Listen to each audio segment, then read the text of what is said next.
지난 주일 설교 혹시 우리 기억하시는지 모르겠습니다. 주님의 뜻을 이루는 자, 뭐가 필요했죠? 인본주의를 내려놓아야 되고, 그죠? 인간적인 생각 내려놓고, 그리고 안다고 되는 것이 아니라 기도해야 되는, 예수님도 기도하셨습니다. 그리고 인간적인 생각 내려놓고 기도하고 예수님이 제자들에게 십자가 지러 가자, 그죠? 행동이 있어야 되는데요. 그렇게 십자가를 지는 삶을 살면 어떻게 되는가, 오늘 이런 말씀을 전합니다. 여러분, 예수님 사랑하시면 아멘 하겠습니다. 예수님 가신 십자가의 길 따라가기 원하시면 우리 더 크게 아멘. 할렐루야. 여러분, 예수님이 십자가의 길을 가셨고요, 우리가 그로 말미암아 구원받았고, 이제 나도 예수님처럼 살기 원해요. 주님 가신 길 따라가겠습니다. 이렇게 우리가 고백을 하는데요. 그러면 십자가가 무엇인가 한번 우리가 알고 있지만, 지금 사순절 절기를 지키는 교단도 있고, 우리 장로교 합동 측은 절기로는 안 지키는데, 그러나 이제 평상시에 늘 사순절처럼 예수님의 고난 늘 묵상하는 그런 의미인데, 그래도 부활절이 이번 4월 첫째 주입니다. 앞두고 예수님의 십자가 이런 관련된 말씀을 제가 이렇게 지난주부터 전하고 있는 것입니다. 십자가가 무엇인가 우리가 알지만, 1세기에 로마 군대, 로마 정부는 노예들이 문제를 일으키면은 사형시켰습니다. 그 방법이 이제 나무로 만든 십자가는 아니고, 초기에는 T자였습니다. T자에 매달아 가지고 동네 한복판에 세워서 놔두는 거예요. 그러면 죽을 때까지 놔두는 거예요. 그럼 T자로 된 나무에 매달린 사람이 수일이 지나면, 일주일, 열흘, 보름 지나면 죽게 됩니다. 그러면 노예들이라든가 이런 사람들이 반란을 못 일으키는 거예요. 그 두려운 거예요. 공개 처형당한 매달려 죽은 사람을 보고. 그 사형 방식이 발전해서 이 T자가 이제 십자가 모양이 되고요. 그리고 예수님이 십자가에 죽으실 때는 이 손이나 손목에 못으로 박는 거예요. 그냥 묶어서 매달아 놓는 정도가 아니라, 그리고 발과 발목에도 못으로 박아요. 그리고 십자가에 그 당시에 반란자라든가, 이렇게 민심을 소욕해 하는 자라든가, 로마 정부에 대항하는 자라든가, 이제 시간이 지나면서 아주 극악무도한 범죄자, 이런 사람들이 십자가 처형을 당하는데, 못에 박히고 나무에 매달려서 나무를 들면 어떻게 됩니까? 성인 남자가, 제가 한 80kg 정도 되거든요.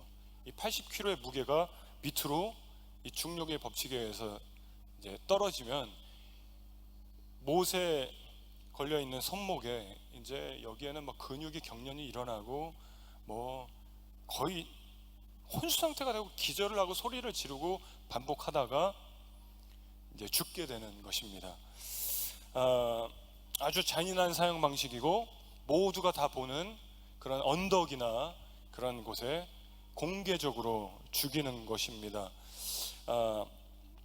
당시에 어떤 무고한 사람이, 대부분은 로마 정부에 대항하고 뭔가 민심을 막 이렇게 어지럽게 하고, 아주 로마 정부에 대항할 정도의 그런 큰 죄인이 십자가 처형을 당해야 돼, 이 사형을 당해야 되는데, 아주 무고한 자가 오늘날에도 죄가 없는데 그렇게 누명을 쓰고 감옥살이를 하는 경우가 있는 것처럼, 의로운 자가 십자가에 못 박혀 죽는 사건이 있었죠. 그 의인이 바로 예수님이십니다. 누구를 위해서 그 무고한 자가 십자가에 죽으셨는가? 바로 우리입니다. 우리를 대신해서 그 십자가 사형의 틀에 매달려서 못 박히시고 그 공개 처형을 당하신 예수님.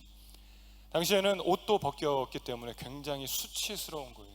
예수님의 속옷을 나눠 갖는 사람도 있었고, 빨개 벗겨서 십자가에 매달리고 수치와 고통과 아주 굉장히 힘든 이런 사형을 당하신 우리 예수님, 예수님이 그 십자가에 달려서 돌아가신 그 사건, 우리가 그로 말미암아 구원받았고, 예수님, 저도 십자가의 길을 따라가겠습니다. 그러면 여러분, 첫 번째, 오늘 십자가의 길을 살면 어떻게 되는가? 영광이 아니라 죽음이다. 영광이 아니라 죽음이다. 여러분, 우리가 예수님 십자가에 죽으셨고요, 그리고 살아나셨습니다. 부활하셨고 하늘에 오르셨습니다. 그 예수님, 우리에게 약속하시기를 너희가 본대로 다시 오리라. 하늘에서 음성이 들렸어요. 하나님의 음성이. 그 예수님이 다시 재림하신다는, 오신다는 약속을 우리가 믿고 살아가는 자들인데, 예수님 재림하실 그날에 믿는 자들이 부활해서 그 부활의 신비스러운 몸으로 저 천국 갈 때, 우리가 신자는 하나님의 영광에 영원토록 거하게 됩니다. 그런데요, 그 하나님의 영광 가운데 거하는 것은 언제 일어납니까? 예수님 재림하실 때, 전 천국 가서요. 지금은 아니에요. 지금은 우리가 부분적으로 하나님의 영광을 맛볼 수 있지만, 죄악된 세상에서 죄악된 몸을 가지고 그렇게 살아가기 때문에 24시간 하나님의 영광 가운데 살아갈 수는 없습니다. 죄악 가운데 살아갑니다. 그러면서도 하나님의 영광이 우리에게 비춰질 때, 우리가 그 하나님의 영광을 체험하고 경험하고 기뻐하고 감사하고 하는데요, 이 땅에서는 예수님 따라가는 삶, 십자가 지는 삶, 어떠한 삶인가? 영광받고 높아지는 거 아니고요, 우리의 삶이 막 빛나는 거 아니고요, 십자가의 길은 죽음입니다. 죽음. 예수를 믿는 신자들이 예수님 따라가겠습니다, 그리고 십자가의 길이 죽음이다라고 분명하게 알면은요, 오늘날 신자들의 신앙생활은 완전히 달라집니다. 고린도전서 1장 18절 말씀에 십자가의 도가 멸망하는 자들에게는 미련한 것이다 그랬어요. 그러나 구원을 받는 우리에게는 하나님의 능력이다 그랬습니다. 여러분, 이 천국의 비유가 나오는데요, 마태복음 13장에 보면은 밭에서 보화를 발견한 한 농부는 집에 돌아가서 모든 것을 다 모아가지고요, 그걸 삽니다. 그거 이해 못하는 사람이 볼 땐 미련하다고 생각해요. 이해 못하는 거예요. 아브라함 때부터 여러분 우리가 잘 아는 것처럼 전쟁은 끊이지가 않았어요. 다윗은요, 아들하고도 전쟁을 해야 됐습니다. 솔로몬 왕 이후로 남유다 북이스라엘로 갈라지고 전쟁이 끊임없이 있었고, 사사기를 보면은 전쟁의 연속입니다. 이스라엘 백성들은 그 수많은 전쟁이, 크고 작은 일들이 끊이지 않았고, 그 가운데 이스라엘 백성들은요, 재산을 적들에게 뺏기는 일들은 비일비재했습니다. 자기 아내도 뺏기고 자식들도 잡혀가고 재산을 뺏기는 건 너무나 흔히 있는 일이었어요. 당시에 은행이 있었습니까? 재산 어디다 어떻게 보관해요? 금고가 있습니까? 어떻게 보관할까요? 땅에다 묻는 거예요. 나만 아는 그 공간에다가 나의 보화를 묻는 것입니다. 그런데 또 전쟁이 나면 못 돌아오는 경우가 있습니다. 이 보화는요, 가족들에게도 알려주지 않는 나만의 비밀 공간에 숨겨놓는 일들이 비일비재한 거예요. 그럼 그 보화는 어떻게 됩니까? 주인이 없어지는 거예요. 시간이 많이 지나고 영원히 땅속에 묻혀서 없어질 그 보화가, 가난한 농부가 부자 주인에게 땅을 빌려서 소작농을 하는데요, 어느 날 일하러 나가서 곡괭이를 쳤는데 뭐가 탁 걸리는 거예요. 느낌이 오는 거죠. 당시의 사람들은 보화구나. 그럼 어떻게 합니까? 집으로 가서 모든 것을 다 모으는 거예요. 다 아무튼 팔 수 있는 건 다 모으는 거예요. 다 내가 가진 거 다, 그걸 그 땅을 사기가 쉽지가 않은 거예요. 가난한 농부는 다 모아서 주인에게 가서 한 날 얘기합니다. 주인님, 제가 그 땅을 사고 싶습니다. 여러분, 이게 천국의 비유인데 이 비유의 핵심은 천국은 거저 얻을 수 있는 게 아니라는 거예요. 그 농부가 집에 돌아가서 보화를 발견하고 자신의 모든 것을 다 모아서 가서 얻게 되는 겁니다. 그 보화를. 여러분, 천국은요, 예수를 믿으려면 내 모든 것을 다 내려놔야 돼요. 그래야 예수를 얻을 수 있어요. 세상의 욕심과 이기심과 욕망과 모든 쾌락과 세상의 출세와 명예와 성공과 그 세상의 모든 것들을 다 양손에 들고 있으면 이 좁은 문 들어가지 못합니다. 이 보화를 발견했다면 그 보화가 누구예요? 예수. 나를 살리는, 내 죄 문제 해결해 주시는 예수. 어떻게 됩니까?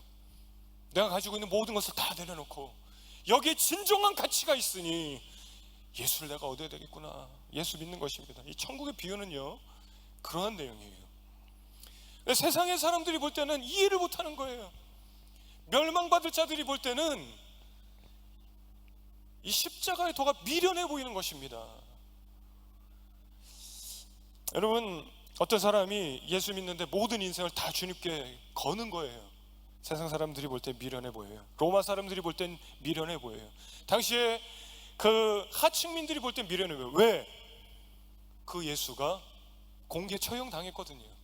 그 예수가 나무로 만든 십자가에 못 박히고 피 흘려서 빨개 벗겨서 수치당하고 누구도 저렇게 하면 다 십자가에 죽여버린다 했는데 십자가의 길을 나도 가겠습니다 하면 어떻게 되는 거예요? 예수님처럼 죽는 것입니다. 여러분, 예수 믿고 예수님 사랑합니다, 예수님 가신 길 저도 가겠습니다, 이거는요 영광의 길이 아니에요. 죽음입니다. 죽음. 목사님 부활하잖아요. 맞아요. 아까도 우리가 언급했지만 그건 나중에 천국에 가서 영원히 주의 나라에서 하나님의 영광 가운데 우리가 신비스러운 몸으로, 부활의 몸으로 사는 것이고, 이 땅에서는 무엇이 필요합니까? 예수님 십자가의 길 따라가겠습니다 하면요 죽어야 되는 거예요.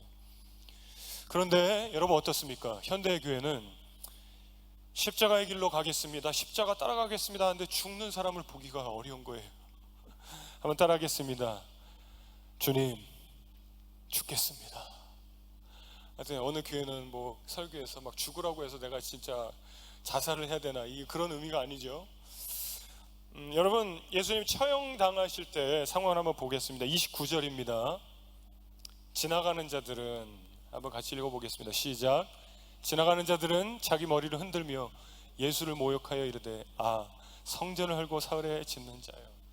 예수님이 공개 처형 당하실 때 많은 사람들이 모였고 지나가는 자들도 있었습니다. 근데 여기 29절 보면 뭐라고 그러죠? 머리를 흔드는 거예요. 여러분, 운전하고 가다가 어떤 호주 사람이 내가 특별히 운전을 뭐 잘못한 것도 아닌데 그 사람의 머리가 보이는데 운전하고 가면서 이러면 기분이 엄청 나빠요. 경험을 보셨지요? 근데 지나가는 사람이 어떻게 합니까? 고개를 흔드는 거예요. 십자가의 길은 이런 겁니다. 또 30절 보십시오. 내가 너를 구원하여 십자가에서 내려오라 하고 조롱합니다. 내가 너를 구원하여 십자가에서 내려오라 하고, 예수 너 왜 이 모양이냐 그러는 거예요. 여러분, 십자가 지면은요 어떤 일 당하는가? 사람들이 고개 흔들고 쯧쯧쯧하고 너나 잘해라 하고 조롱하는 말을 듣게 되는 것입니다. 또 31절 보시면 그와 같이 대제사장들도 서기관들과 함께 희롱하며, 희롱하는 거예요. 희롱의 말. 서로 말하되 남은 구원하였으되 자기는 구원할 수 없도다.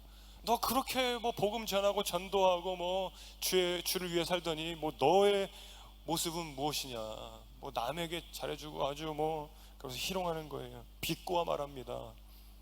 32절, 이 이스라엘의 왕 그리스도가 지금 십자가에서 내려와 우리를 보고 믿게 할지어다. 지금 한번 하나님이 역사하도록 한번 해봐 그러는 거죠. 하면서 뭐라 그래요? 십자가에 못 박힌 자들도 옆에 다른 처형당하는 자가 어떻게 합니까? 욕하더라. 욕하더라. 야, 이 XX야 욕하는 거예요. 고개 흔들고 사람들이 손가락질하고 조롱하고 비난하고, 그렇게 하더니 네 꼴이 뭐냐 그러면서 욕하는 거예요. 나중에 말고 지금 하나님이 역사하도록 한번 해보시지. 여러분, 이게 십자가의 길 따라가는 자들이 동일하게 겪게 되는 모습일 수 있습니다. 결국 예수님 어떻게 되십니까? 죽으셨어요. 반전은 없었습니다. 하나님께서 어떤 신기한 능력으로 거기서 건져주시지 않았습니다. 그 수치와 조롱과 멸시받고 고통당하시고 죽으신 거예요. 어떠한 하나님의 능력의 손길이 임하지 않았어요. 34절입니다. 우리 같이 한번 읽어보시게요. 시작.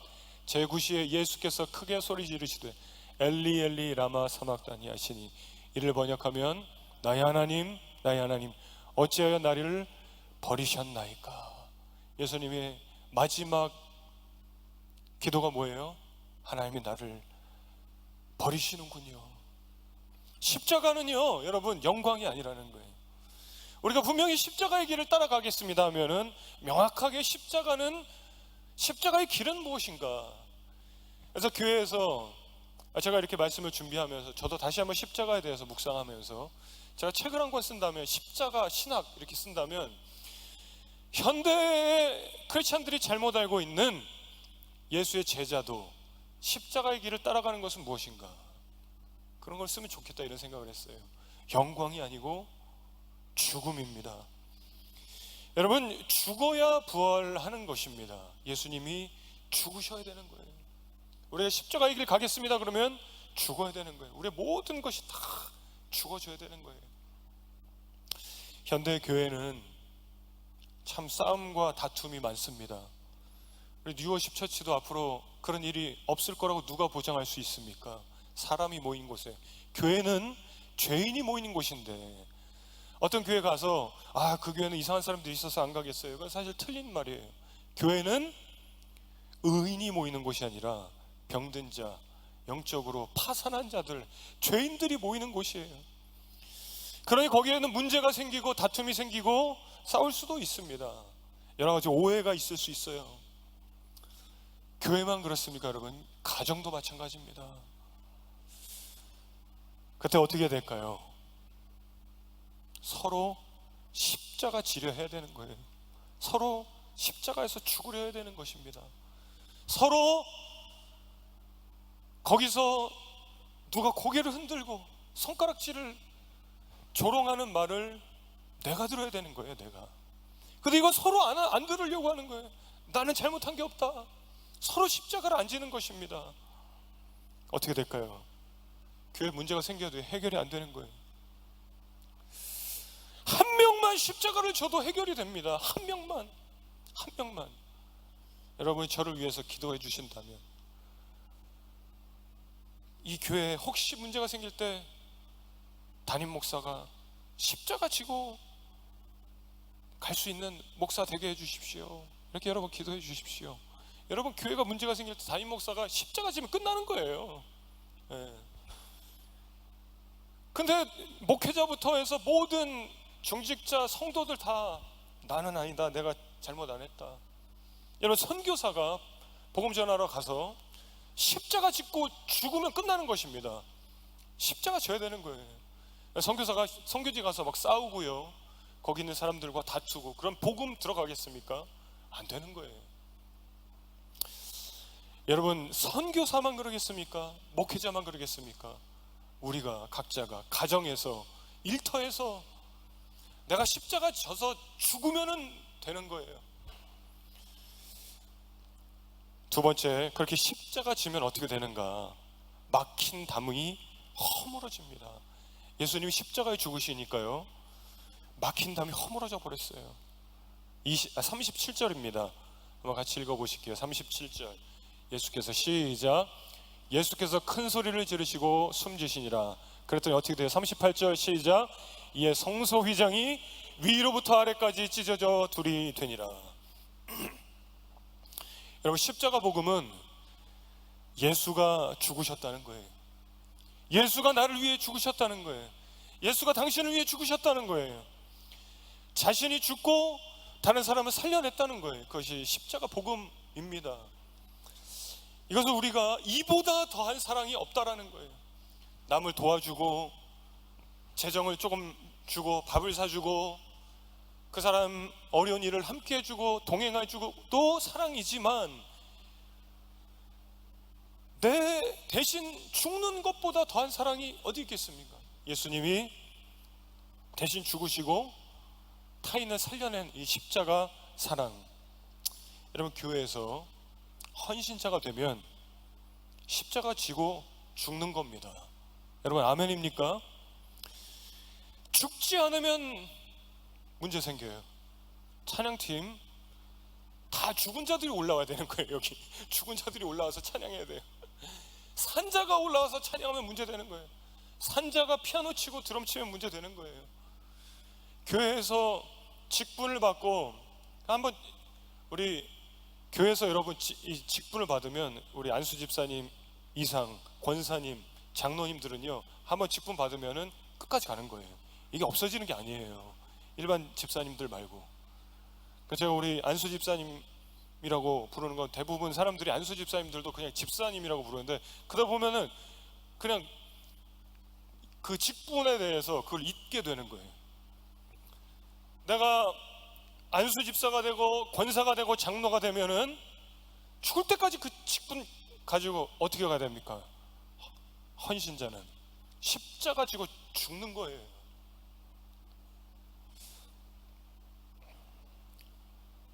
그랬더니 성소의 휘장이 위에서 아래로 찢어지는데요, 여러분, 구약시대는 교회 건물이 없었습니다. 성막이었어요. 이렇게 큰 이 공터에 펜스가 이렇게 있고요, 이런 그리고 안에 텐트가 있습니다. 텐트 밖에는 제단이 있습니다. 거기서 제물을 불태워서 제사를 드리고 손도 씻는 데가 있고요. 성소 안으로 들어가면 저 끝에 커튼이 있습니다. 휘장이죠. 커튼을 열고 들어가면 이렇게 지금 여기 강단처럼 한 공간이 나오는데, 비밀스러운 공간이죠. 거기가 우리가 지성소라고 합니다. 그 지성소에서 하나님의 임재의 상징인 법궤가 있고요, 대제사장은 1년에 한 번 지성소에 들어가서 백성들의 죄를 하나님 앞에 올려드려요.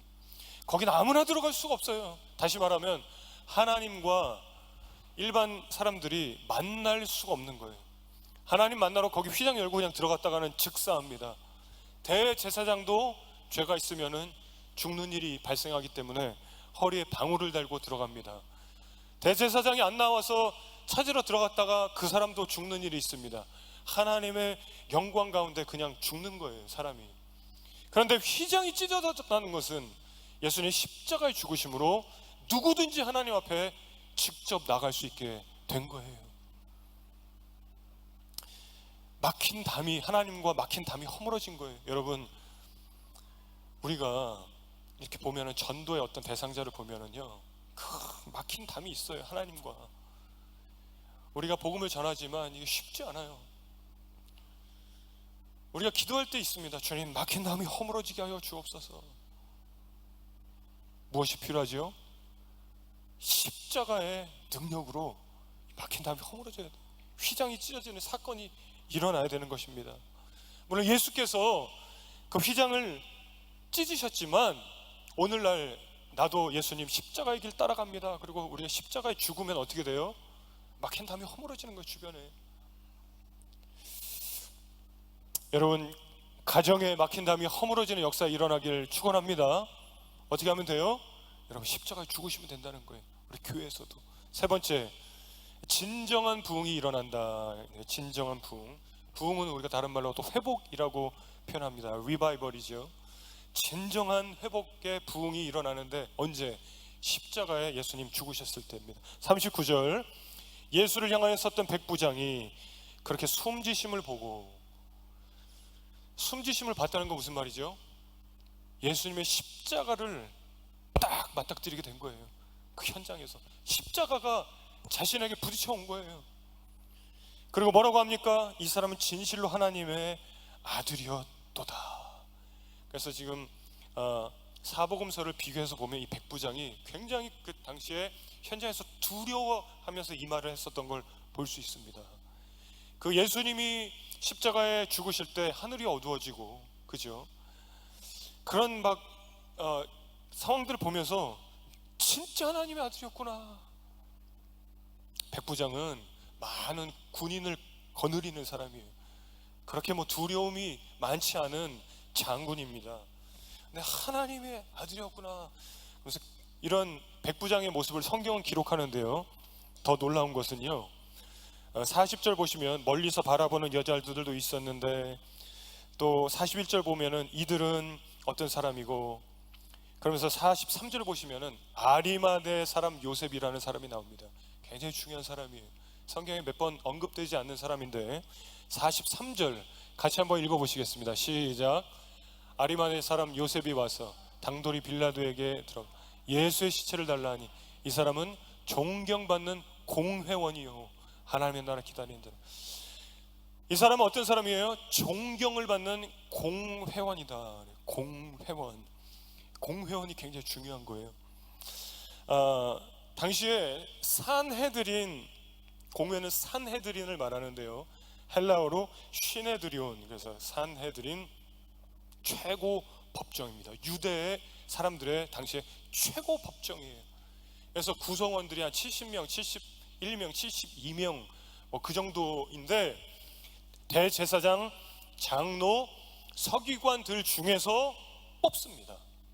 그러니까 존경을 받는 공회원이었다는 아리마대 사람 요셉은 굉장한 지식층이에요. 일단 기본적으로. 그리고 부자입니다. 아주 엘리트 출신이에요. 최고 법정의 멤버입니다. 여기는요, 뽑히려면은 도덕적으로, 윤리적으로, 가정에도 작은 흠이 있으면 되지 않아요. 이랬었던 사람이 성경에 또 나오는 아주 유명한 사람 있죠. 바울입니다. 바울이에요. 그러니까 바울이 얼마나 그 엘리트 출신이고 가말리엘 문화에서 배웠고 로마 시민이고, 그러니까 신분과 출신과 학력과 배경이 대단한 사람인데, 아리마대 요셉이 그런 사람이었습니다. 존경을 받는 공회원이에요. 그 공회원들 중에서도 이 산헤드린 공회원은요, 자신들이 속한 지역에서 재판을 할 수 있는 사람이에요. 대단한 권력이 있는 사람들입니다. 많은 사람들이 존경하고 따르고 권력자예요. 법률, 과학, 언어 다 능통한 사람입니다. 그러니까 이렇게 대단한 완전히 하이 클래스의 이런 지식층의 사람, 여러분 전도가 잘 될까요? 안 될까요? 오늘날에도 법조계, 판사, 변호사, 재벌, 막 이 재산이 뭐 몇 천억을 넘어서 막 몇 조, 이 인터넷 검색하면요, 대한민국의 부자 순위가 나와요. 뭐 몇십조, 뭐 14조, 10조, 이런 사람들 전도하기 쉬울까요? 복음 들어가기 쉬울까요? 이 아리마대 사람 요셉도 복음 들어가기 어려운 사람이었습니다. 바울도 마찬가지였습니다. 그러니까 바울이 얼마나 핍박자였습니까?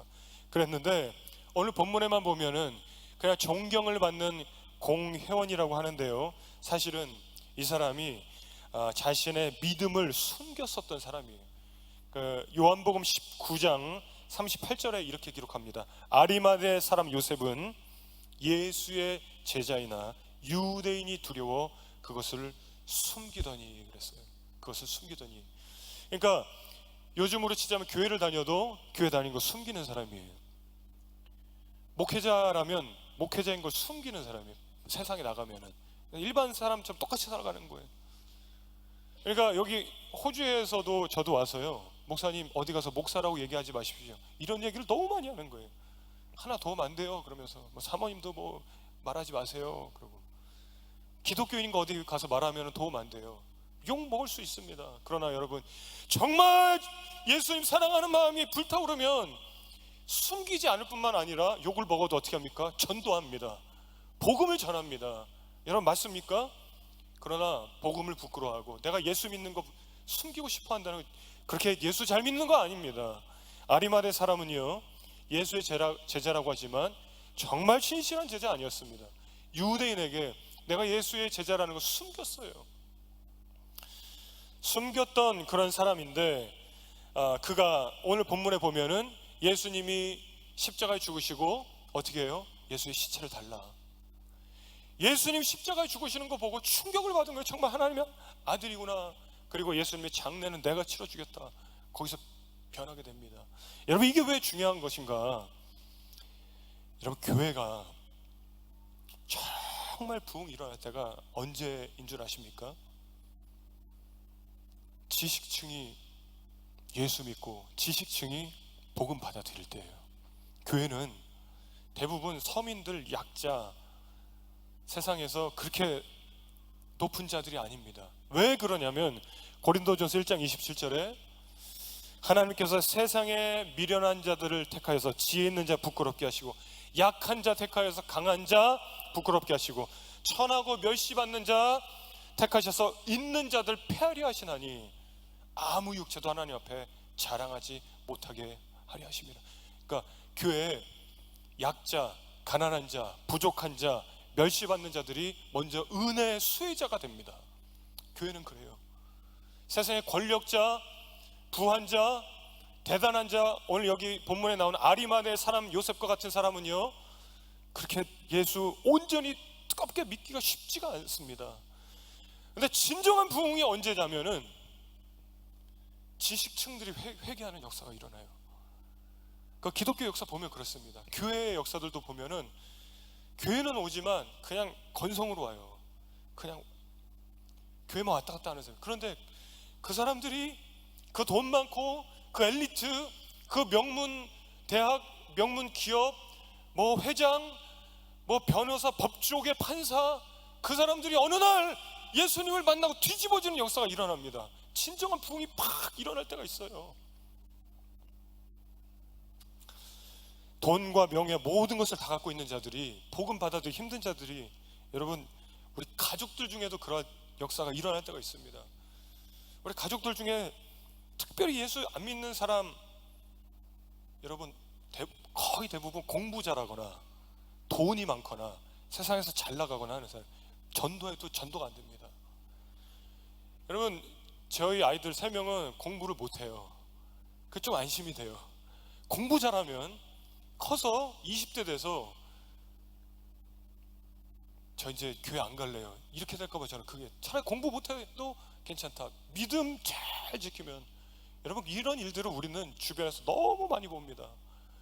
막 어떤 집사님이 그래요. 목사님, 우리 아이가 첫째가 뭐 점점 막 공부를 잘하고 막 IQ가 막 140, 150 막 해서 막 어디 뭐 그 똑똑한 사람들만 회원 가입하는데 뭐 멘사에 막 들어가가지고 막 상을 받고 뭐 그러더니 점점 교회를 안 가는 거예요. 교회 가도 복음이 들어가질 않아요. 이 지식층들은 예수가 안 믿어진다는 거예요. 이 지식층들은요, 복음이 와닿질 않습니다. 근데 여러분, 그 아리마다의 사람 요셉이 언제 제대로 예수 믿게 됩니까? 예수 십자가에 죽으시는 거 보면서 거기서 빡 부딪히는 거예요. 예수님이 십자가를 그냥 그 인생에 부딪히게 되는 거예요. 여러분, 우리 가족 중에 주변에 정말 주님 믿기 어려운 그 세상의 권력자, 권세자, 돈 많은 자, 부자, 지식층들 언제 돌아오게 되는가? 일반적으로 우리가 그냥 전도해서 잘 안 됩니다. 십자가 부딪혀야 돼요. 십자가. 어떻게 부딪힙니까? 예수님 다시 오실 수 없는, 내가 십자가에 죽을 때, 그때 진정한 부흥의 역사가 일어나는 줄로 믿습니다. 박힌 다음에 허물어지고요, 진정 회복 역사가 일어나요. 여러분, 마귀가 가장 싫어하는 신자는 어떤 사람일까요?